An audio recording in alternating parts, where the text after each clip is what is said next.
নমস্কার বন্ধুরা, ভতেশ্বর study centre চ্যানেলে তোমাদের স্বাগতম। ভূমিহীন ক্ষেতমজুর প্রকল্পে আবেদন করার জন্য অবশেষে অনলাইন একটি পোর্টাল অ্যাক্টিভ হয়েছে। যে পোর্টালে তোমরা দেখতেই পাচ্ছ government of West Bengal department of এগ্রিকালচারের তরফ থেকে যে পোর্টাল অ্যাক্টিভ হয়েছে সেখানে অবশ্যই তোমরা তোমাদের স্ট্যাটাসটা চেক করতে পারবে। এছাড়া আরও বিভিন্ন তথ্য থাকবে এই ভিডিওতে, কী করে তোমরা ফর্মটা ফিল আপ করবে সেটাও তোমাদের জানানো হবে এবং এই প্রকল্পে কারা সুযোগ পাবে সেগুলোও তোমাদের বলবো।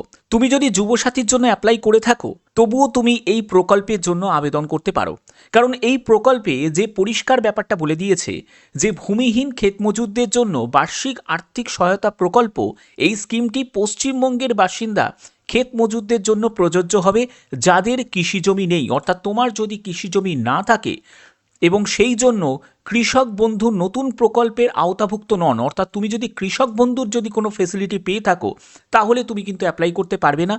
বর্গা চাষি হিসাবে নথিভুক্ত করা আছে তাদের কিন্তু পাবে না। জীবিকা নির্বাহের জন্য যারা অন্যের জমির উপর নির্ভরশীল, ঠিক আছে, তারা কিন্তু এই ফেসিলিটি পাবে। অর্থাৎ কারা কারা এই ফেসিলিটিগুলো পাবে সেগুলোই কিন্তু এখানে ক্লিয়ার করা আছে। ওকে, তো যারা যারা তোমরা যুবসাথীর জন্য অ্যাপ্লাই করেছো তারা কিন্তু এখানেও অ্যাপ্লাই করতে পারো। বোঝা গেল? আচ্ছা, এবার হচ্ছে যে এখানে তাদের ব্যাংক অ্যাকাউন্টে 4,000 টাকা বার্ষিক আর্থিক সহায়তা প্রদান করা হবে। এই অর্থে একবার রবি ফসলের মরশুমে আর একবার হচ্ছে খারিফ ফসলের মরশুমে দুটি কিস্তিতে 2,000 করে প্রদান করা হবে। তো এই হচ্ছে তোমাদের মেন ব্যাপার, যেগুলো একদম অফিসিয়াল পোর্টালে কিন্তু এই ব্যাপারটা ক্লিয়ার করে দিয়েছে। ওকে, এবার আমরা কিছু গুরুত্বপূর্ণ ব্যাপার আমরা এই ভিডিওর মাধ্যমে জেনে নেব, যে তোমাদের ফর্ম ফিল আপ করার জন্য কি করবে, সেগুলো কিভাবে করতে হবে সেগুলো তোমাদের জানবে। কিন্তু তার আগে তোমাদের বলে দিই, তোমরা যারা যারা এখনও স্ট্যাটাস চেক করোনি তারা অবশ্যই কিন্তু স্ট্যাটাসটা চেক করে নিও। যারা আবেদন করেছো তারা কিন্তু দেখতেই পাচ্ছ একদম অনলাইন পোর্টাল কিন্তু অ্যাক্টিভ হয়ে গেছে, যেখানে তোমরা দেখো অ্যাকনলেজমেন্ট নাম্বার অথবা তোমাদের আধার নাম্বার অথবা মোবাইল নাম্বার যে কোনো একটি। ওকে, এইখানে স্ট্যাটাসটা অবশ্যই তোমাদের কিন্তু এখানে চেক করে নিতে হবে। তো এখানে যার জন্য তোমাদের কি করতে হবে, এখানে ফার্মার সার্চ অপশানে যখন তুমি ক্লিক করবে এখানে অ্যাকনলেজমেন্ট নাম্বার, আধার নাম্বার বা মোবাইল নাম্বার, এই তিনটে কিন্তু অপশান তোমরা পাচ্ছ।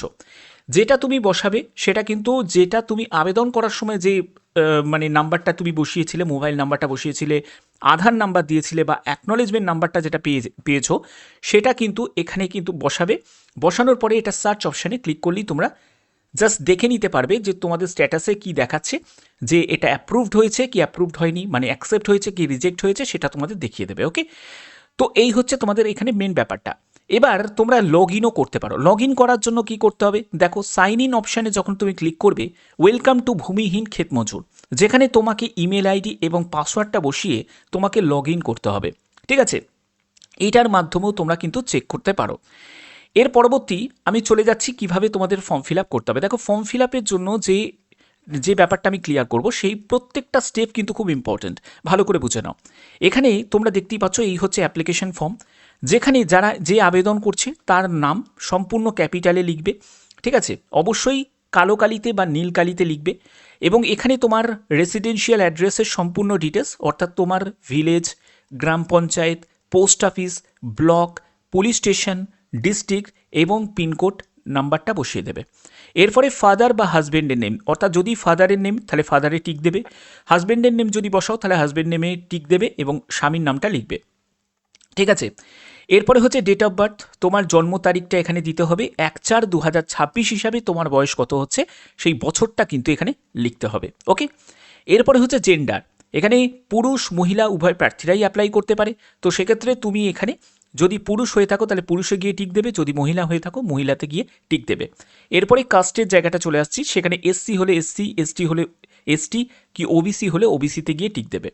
এরপরে হচ্ছে মোবাইল নাম্বার, যেটা আছে লিঙ্ক ব্যাঙ্ক অ্যাকাউন্টের সাথে, যেটা লিঙ্ক করা আছে যে মোবাইল নাম্বারটা, সেই মোবাইল নাম্বারটা কিন্তু এখানে লিখতে হবে। ওকে, এরপরে হচ্ছে আধার নাম্বার, আধার নাম্বারটা কিন্তু ম্যান্ডেটারি, আধার নাম্বারটা কিন্তু অবশ্যই এখানে লাগবে, আধার নাম্বারটা দিতে হবে। তারপরে হচ্ছে ভোটার কার্ড, দেখো ভোটার কার্ডের ক্ষেত্রে বলে দিয়েছে যে ভোটার কার্ড নম্বর আবশ্যিক নয়, অর্থাৎ ভোটার কার্ডটা হচ্ছে অপশনাল, তোমার থাকলে তুমি দিতে পারো, না থাকলে নাও দিতে পারো। ঠিক আছে, এরপরে হচ্ছে ব্যাঙ্ক ডিটেলস, দেখো ব্যাঙ্ক ডিটেলসের কিছু ইনফরমেশন তোমাদের এখানে দিতে হবে, যেখানে প্রথমে হচ্ছে নেম, তোমার ব্যাঙ্ক অ্যাকাউন্টে তোমার যা নাম আছে সেই নামটা এখানে লিখবে। তারপরে হচ্ছে তোমার এখানে অ্যাকাউন্ট নাম্বার, তোমার আইএফএসসি নাম্বার, ব্যাংকের, তারপরে হচ্ছে ব্যাংকের নাম, তারপরে হচ্ছে ব্রাঞ্চের নাম, ঠিক আছে। এখানে তোমার সেভিং অ্যাকাউন্ট না কারেন্ট অ্যাকাউন্ট, যে অ্যাকাউন্টটা রয়েছে, যদি সেভিং অ্যাকাউন্ট থাকে তাহলে সেভিং অ্যাকাউন্টে টিক দেবে, যদি কারেন্ট অ্যাকাউন্টে থাকে তাহলে কারেন্ট অ্যাকাউন্টে গিয়ে টিক দেবে। এরপরে হচ্ছে উইথ ফটোগ্রাফ ব্যাংক পাসবুক, ঠিক আছে। তুমি অ্যাটাচ ব্যাংক ডকুমেন্টস হিসাবে কি দিচ্ছ, তুমি কি ক্যান্সেল চেক দেবে না উইথ ফটোগ্রাফ যে ব্যাংকের পাসবই সেটা তুমি দেবে, যদি সেটা দাও তাহলে সেটাতে গিয়ে তোমাকে টিক দিতে হবে, ঠিক আছে। আচ্ছা, এরপরে হচ্ছে নমিনি ডিটেলস। নমিনি ডিটেলসের ক্ষেত্রে তোমাদের নমিনি ডিটেলসটা এখানে কিন্তু ফিল আপ করতে হবে, যেখানে প্রথমে হচ্ছে যে নমিনির নাম, অর্থাৎ নমিনি হিসাবে কার নাম রয়েছে তোমার ব্যাংক অ্যাকাউন্টে, তো তার নামটা কিন্তু এখানে লিখতে হবে। রিলেশন উইথ অ্যাপ্লিকেন্ট, যে আবেদন করছে তার সাথে নমিনির সম্পর্ক কি, সেই সম্পর্কটা অবশ্যই এখানে লিখতে হবে। এরপরে হচ্ছে নমিনির ফাদার বা হাজবেন্ড নেম, ঠিক আছে, নমিনির পিতা বা স্বামীর নাম কিন্তু এখানে উল্লেখ করতে হবে। যদি পিতার নাম নমিনির পিতার নাম হয় তাহলে পিতার নাম লিখবে, নমিনির যদি স্বামীর নাম হয় তাহলে স্বামীর নামটা লিখবে। এরপরে হচ্ছে যে নমিনির ডেট অফ বার্থ এখানে দিতে হবে, 1/4/2026 হিসাবে নমিনির বয়স কত হচ্ছে সেটা কিন্তু এখানে লিখতে হবে। এরপরে হচ্ছে নেম অফ গার্জেন, যদি 18 বছরের কম বয়সের নমিনি যদি হয় তাহলে অবশ্যই তার অভিভাবক অর্থাৎ গার্জেনের নাম এখানে লিখতে হবে। ওকে, এগুলো করার পরে এরপরের জায়গাটা যেটা আসছে সেই জায়গাটায় হচ্ছে তোমাদের এখানে অ্যাপ্লিকেন্টের সিগনেচার বা থাম ইমপ্রেশন। তুমি নয় সিগনেচার করতে পারো আর না হলে তুমি থামও দিতে পারো। ওকে, এরপরে তোমাকে এখানে ডেটটা মেনশন করতে হবে যে ডেটে তুমি ক্যাম্পে গিয়ে জমা করছো। এরপরে হচ্ছে অ্যাকনলেজ রিসিপ্ট। এই অ্যাকনলেজমেন্ট রিসিপ্টে যেটা রয়েছে সেখানে এখানে তোমার নাম এবং অ্যাকনলেজমেন্ট আইডি কিন্তু তারাই দেবে, যারা এটা অ্যাকসেপ্ট করছে তারাই কিন্তু এখানে সই করবে। এগুলো কিন্তু তোমাদের কিছু করার নেই, এগুলো তো তোমাদের কিছু করতে হবে না, এগুলো কিন্তু যারা তোমার কাছ থেকে রিসিভ করছে এই ফর্মটা তারাই কিন্তু এটা তোমাকে দিয়ে দেবে, এই অংশটা তোমাকে দিয়ে দেবে।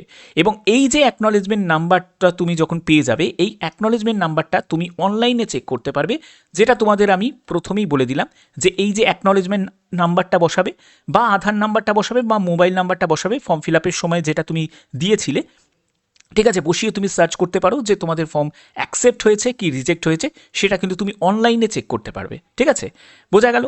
এরবার হচ্ছে এই জায়গাটায় আসছি, এটাও কিন্তু তোমাদের সেলফ ডিক্লারেশন ফর্ম, এটাও কিন্তু তোমাদের সঙ্গে অ্যাটাচ করে জমা করতে হচ্ছে। তো এখানে তোমার নাম, তারপরে হচ্ছে এখানেই তোমার পিতা বা স্বামীর নাম, তোমার গ্রাম পঞ্চায়েত বা মিউনিসিপ্যালিটি, ব্লক, থানা, তারপরে জেলা, তো এটা কিন্তু এখানে মেনশন করতে হবে। তুমি যদি অন্য কোনো সুযোগ সুবিধা রাজ্য সরকারে পেয়ে থাকো তাহলে সেটা, যদি একজন সুবিধাভোগী, তো তুমি যদি এর মধ্যে যে ফেসিলিটিগুলো পাও, যেমন কৃষক বন্ধু যদি পাও তাহলে তো তুমি এখানে অ্যাপ্লাই করতে পারবে না, তাহলে অবশ্যই কিন্তু এই কৃষক বন্ধু যদি তুমি ফেসিলিটি পেয়ে থাকো তাহলে কিন্তু তুমি এখানে যোগ্য নও, ঠিক আছে, এটা কিন্তু অবশ্যই তোমাদের বলে রাখি। কিন্তু তুমি যদি যুবসাথীর জন্য অ্যাপ্লাই করে থাকো তাহলে তুমি কিন্তু এখানে অ্যাপ্লাই করতে পারো। এরপরে হচ্ছে লক্ষ্মী ভাণ্ডার, লক্ষ্মী ভাণ্ডারের যে যারা সুযোগ সুবিধা পাচ্ছ বা অন্যান্য যদি সুযোগ সুবিধা পাও তাহলেও কিন্তু সেটা এখানে মেনশন করতে পারো। তো এর পরবর্তী হচ্ছে যে আবেদনকারী স্বাক্ষর, অর্থাৎ তোমার স্বাক্ষর বা টিপসই, এখানে মোবাইল নাম্বারটা মেনশন করতে হবে, স্থান তারিখ এখানে মেনশন করতে হবে। ওকে, এগুলো হয়ে গেল। এরপরে হচ্ছে যে আরেকটা যেটা আছে সংযোজনী এখানে হচ্ছে তোমার আধারের সঙ্গে যুক্ত মোবাইলের তথ্য এবং আধার তথ্য সরকার দ্বারা ব্যবহৃত অনুমতি। তো এইখানে এই ফর্মটাও কিন্তু তোমাদের ফিল আপ করতে হবে একই রকমভাবে, তোমার নাম, ঠিক আছে, তোমার পিতা বা স্বামীর নাম, তারপরে গ্রাম পঞ্চায়েতের নাম, ব্লক, জেলা সেটা মেনশন করতে হবে, তোমার আধার নাম্বারটা এখানে দিতে হবে, আধারের সঙ্গে যুক্ত যে মোবাইল নাম্বার সেটা কিন্তু এখানে লিখতে হবে। এবার হচ্ছে ভোটার কার্ডের নাম্বার, সেটাও কিন্তু এখানে লিখতে হবে। এরপরে হচ্ছে তোমার এখানে সই হবে, স্থান হবে এবং তারিখ হবে। ওকে, এর পরবর্তী হচ্ছে একটি চেক লিস্ট রয়েছে, এই চেক লিস্টটাও কিন্তু তোমাদের প্রয়োজন আছে, মানে যে যে ডকুমেন্টসগুলো সঙ্গে তুমি অ্যাটাচ করছো, এবার তুমি যেগুলো দিচ্ছ সেগুলোতে গিয়ে তোমাকে টিক দিতে হবে, অর্থাৎ ভোটার আইডি কার্ড দিচ্ছ, টিক দিলে, তারপরে হচ্ছে আধার কার্ড টিক দিলে, তারপরে হচ্ছে ফার্স্ট পেজ ব্যাংক পাসবুক বা চেক, ক্যান্সেল চেক যে কোনো একটি, সেটাতে তুমি টিক দেবে, ঠিক আছে, এবং যেটা দিচ্ছ সেটাতে গিয়ে টিক দেবে, ঠিক আছে, মাথার ওপরে। এবার তোমাদের এখানে বলে রাখি, এগুলো তোমাদের এই যে চেক লিস্টে যে ডেটাগুলো আমি তোমাদের বললাম, যে ডকুমেন্টসগুলো বললাম, এগুলো কিন্তু সবই তোমাদের প্রয়োজন আছে এবং এগুলো তোমাদের কি করতে হবে, সেলফ অ্যাটেস্টেড করতে হবে, মাথায় রাখবে, সেলফ অ্যাটেস্টেড করতে হবে।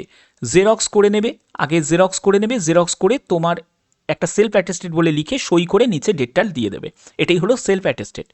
এরপরে হচ্ছে mobile number link with bank অ্যাকাউন্টের সঙ্গে যে মোবাইল নাম্বারটা তুমি লিঙ্ক করা আছে সেটা যে তুমি দিচ্ছ, সেলফ ডিক্লারেশন অ্যানেক্সার সেটা তুমি দিচ্ছ, তারপরে হচ্ছে তোমাদের এখানে consent letter of using Aadhaar data সে যেটা তুমি দিচ্ছ, এই যে এইখানটা এইটার কথা বলছে, ঠিক আছে।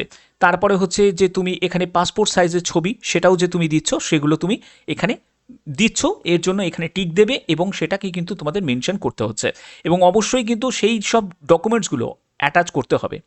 এরপরে হচ্ছে তারিখ এবং ক্যাম্পের লোকেশনের অবস্থান, এবার signature of person receiving the application form, যে অ্যাপ্লিকেশন ফর্মটা তোমার কাছ থেকে রিসিভ করছে অবশ্যই তোমাদের ক্যাম্প থেকে রিসিভ করবে, সেই ক্যাম্পের যে রিসিভ করছে সেই কিন্তু এখানে সই করবে, ঠিক আছে, এবং স্ট্যাম্পটা মেরে দেবে। এই হচ্ছে তোমাদের সম্পূর্ণ ডিটেলসটা। ওকে, এবার তোমরা অবশ্যই তোমাদের স্ট্যাটাসটা প্রত্যেকে চেক করে নাও, যারা যারা চেক করোনি অবশ্যই বলবো প্রত্যেকে এই তোমরা স্ট্যাটাসটা কিন্তু চেক করে নাও, এটা কিন্তু প্রত্যেকের জন্য খুব ইম্পর্ট্যান্ট। বাদবাকি এখানে তোমাদের সম্পূর্ণ তথ্যগুলো এই ভিডিওর মাধ্যমে ক্লিয়ার করলাম। যদি তোমাদের কোনো কোয়ারি থাকে অবশ্যই এখানে হেল্প ডেস্কে যে নাম্বারটা রয়েছে এই নাম্বারের মধ্যে তোমরা কল করতে পারো, কল করে একবার তোমাদের যদি কোনো প্রশ্ন থাকে সেটা কিন্তু জেনে নিতে পারো। এই সব সুযোগ সুবিধাগুলো কিন্তু দেওয়া হয়েছে, অবশ্যই কিন্তু ভালো করে একবার চেক আউট করে তারপরে কিন্তু আবেদন করবে। বাদবাকি তোমাদের জন্য দারুণ সুখবর, এখানে কিন্তু প্রত্যেকে আবেদন করতে পারছো, খুব ভালো একটি ফ্যাসিলিটি। আশা করি ভিডিওটার মাধ্যমে প্রত্যেকটি তথ্য তুলে ধরতে পারলাম। যদি ভিডিওটা ভালো লাগে অতি অবশ্যই ভিডিওটাতে একটি লাইক করো, চ্যানেলটিকে সাবস্ক্রাইব করে বেল আইকনটাকে অল করে রেখো। এখনের মতো এটুকুই, টাটা।